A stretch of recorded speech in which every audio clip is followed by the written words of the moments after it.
पीले दांत वाली बहू। रंजना कभी ब्रश नहीं करती थी। उसे कितनी बार उसके माँ बाप ने डांटा, लेकिन उसका कोई असर उस पर होता ही नहीं था, जिस कारण से उसके दांत पीले पीले हो जाते हैं। शादी के बाद।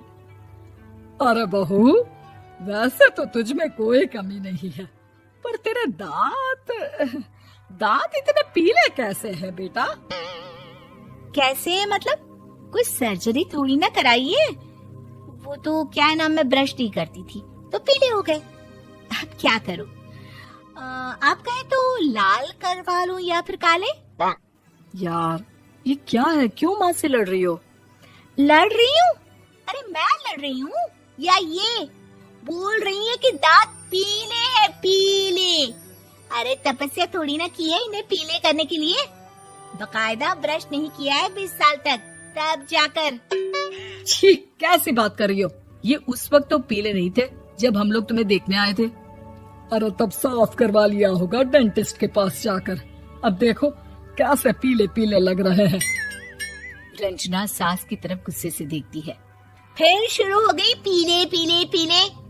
अरे पीले तो तब भी थे जब मेरे हाथ का रसगुल्ला उड़ा उड़ा कर खा रही थी और बोल रही थी, लड़की नहीं गुणों का खजाना दे रहे भाई साहब आप। खैर, अब वो लोग करते भी तो क्या करते, पीले दांत वाली बहू पल्ले पड़ी थी तो झेलना तो था ही। एक दिन कीर्तन में रंजना गाना गा रही थी। अरे कमला बहन, माँ का द्वार है, यहाँ तो सब शुद्ध होकर आते हैं, फिर अपनी बहू को ब्रश भी नहीं करवाती तुम।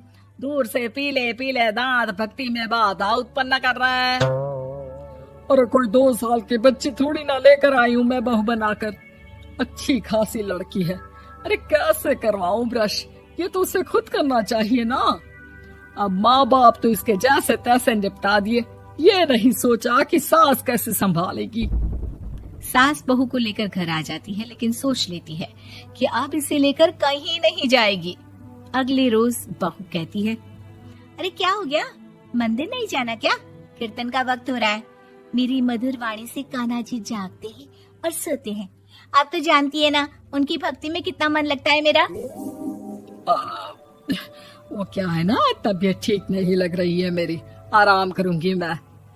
तबीयत ठीक नहीं लग रही? अभी तो मिथुन के गाने पर नाच रही थी आप, और अब बोल रही है कि तबीयत ठीक नहीं लग रही। अरे भक्ति में मन लगा लो सासू माँ, ऊपर जाना है, क्या मुंह दिखाओगी आप? हाँ? सास को बहू की बात पर गुस्सा आ जाता है। मैं क्या मुंह दिखाऊंगी, इसकी चिंता तो ना कर, समझी?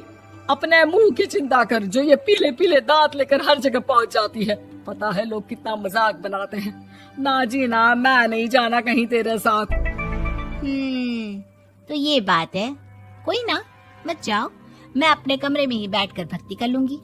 ऊपर वाला दांत थोड़ी ना देखता है, मन देखता है, भावना देखता है। और अरे बस बस, तू सब कुछ दिखा, बस ये सफेद चमकदार दांत ना दिखाना किसी को, है? जा यहाँ से। बहू को सास की बात का कोई फर्क नहीं पड़ता, वो तो जैसी थी वैसी ही रह जाती है।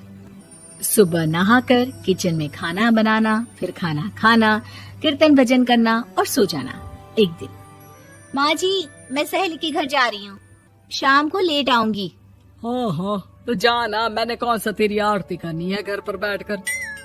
रंजना सहेली के घर जाती है, जहाँ वो पार्टी में जाने की तैयारी कर रही होती है। अरे शिखा, कहाँ जाने की तैयारी कर रही है? मैं गलत वक्त पर आ गई क्या? अरे नहीं यार, उल्टा सही वक्त पर आ गया। मैंने ये साड़ी और ज्वेलरी निकाली है यार, शाम को इनके ऑफिस की एक पार्टी में जाना है। बताना कैसा लग रहा है ये सब? नहीं यार, इस ड्रेस के साथ तो वो वाली ज्वेलरी अच्छी लगेगी। हाँ हाँ सही बोल रही है, मैंने ध्यान ही नहीं दिया। वैसे तो हमेशा से मस्त फैशन सेंस रखती है। तो बड़ा जाती होगी ना पति के साथ पार्टी में। रंजना कुछ नहीं बोलती, बस सोचती है कि यार काश ये बात सही हो जाती, पर मैं क्यों नहीं जाती पार्टी में? क्या इन लोगों की कोई पार्टी होती नहीं होगी? रंजना घर आती है और रात में पति से सवाल करती है, एक बात बताइए, आप मुझे किसी पार्टी में क्यों नहीं ले जाते? क्या आपकी यहाँ ऑफिस में पार्टी नहीं होती? पति बेचारा क्या कहता कि दांत पीले हैं तुम्हारे इसलिए। अरे कोई पार्टी होती नहीं हम लोगों के ऑफिस में, तो कहाँ से लेकर जाऊं? और मार्केट, मॉल, कहीं वीकेंड घूमना, कहीं तो।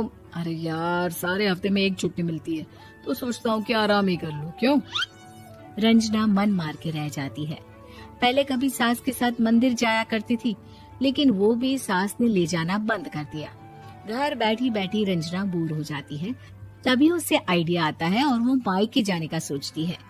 सासू माँ, 2 दिनों के लिए मम्मी के घर जा रही हूँ। अच्छा अच्छा ठीक है, आराम से जा।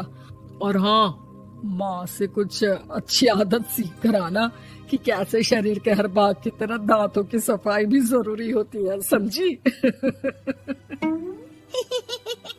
शुरू हो गई ना आप। वो लोग आपकी तरह नहीं है कि छोटी छोटी बात का बतंगड़ बना दे। उन लोगों के लिए मैं मायने रखती हूँ, ना कि मेरे पीले पीले दांत। रंजना माँ को बिना बताए उन लोगों को सरप्राइज देती है, लेकिन जैसे ही वो दरवाजे पर पहुंचती है, अंदर देखती है कि घर वाले कहीं जा रहे होते हैं। अब माँ, काश रंजना दीदी के दांतों वाली प्रॉब्लम नहीं होती, तो वो भी हम लोगों के साथ चलती ना बुआ जी की बेटी की शादी में। हाँ बेटा, लेकिन अब उसे कौन समझाए कि उसको उसके पीले दांत नहीं दिखते, लेकिन उसके आसपास के लोगों को कितना एम्बैरेसिंग फील कराते हैं।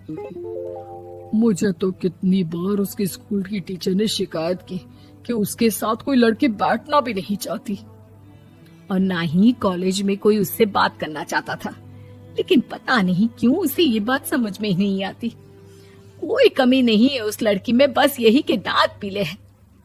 वो तो भला हो जीजा जी और उनकी माँ का, जो दीदी को जैसी है वैसे ही रखा हुआ है। रंजना को अपने घर वालों की बात सुनकर बहुत दुख होता है। वो सोचती है कि वो क्या करे, लेकिन फिर वो सीधा डेंटिस्ट के पास जाती है, अपने दांत चमकाती है और कसम खाती है कि वो रोज ब्रश करेगी। अरे क्या हो गया? तुम तो 2 दिनों के लिए गई थी ना, पर कोई ना, अच्छा है, चलो आ गई तो। रंजना सास के सामने आकर खड़ी हो जाती है और पूरी स्माइल करती है, उसके चमकदार दांतों को दिखाती हुई। हैं? चले मंदिर। माँ, मुझे माफ कर दीजिए, मैंने आप लोगों को बहुत एम्बैरेसिंग फील करवाया। मैं आज से रोज ब्रश करूंगी।